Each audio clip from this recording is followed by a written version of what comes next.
Sa iba pang balita, pumalag naman ang kampo ni Makati Mayor Junjun Binay matapos maungkat ang elevator sa bahay nito sa pagdinig ng Senado kahapon tungkol sa di umano'y overpriced na ipinatayong parking building sa Makati. Ayon kay Vice President Jejomar Binay, para umano ito sa kanyang yumaong manugang na delikado ang pagbubuntis noon. May report si John Consulta. Mula sa issue ng napakamahal daw ng Makati City Hall Building 2 sa Senado kahapon, napunta ang usapan sa elevator sa loob ng bahay ni Makati City Mayor Junjun Binay. Siguro, mas maganda pa yung elevator sa bahay ni Mayor Junjun kaysa dyan sa ginamit dyan sa Makati Parking Building. Mayor Junjun, do you confirm that? Meron bang elevator yung bahay ninyo? Please use the mic, please. Tama po yan. Ayon sa tagapagsalita ng mga Binay, ang bahay na ito ng alkalde ay binili ng alkalde sa isang senior citizen.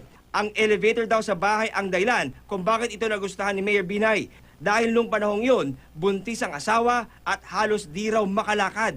Pero halos di na rin daw ito nagamit ng asawa na namatay noong 2009 habang pinapanganak ang bunso nilang anak na premature.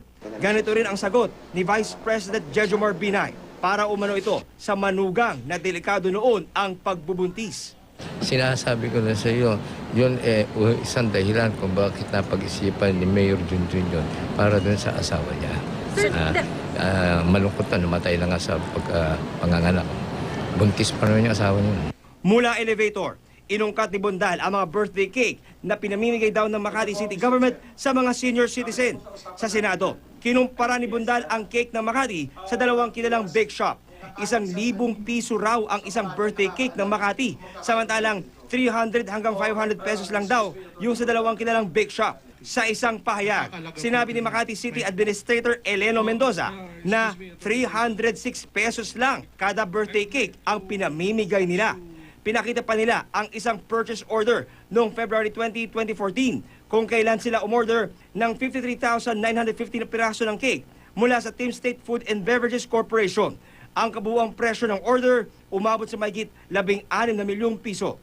John Consulta, GMA News.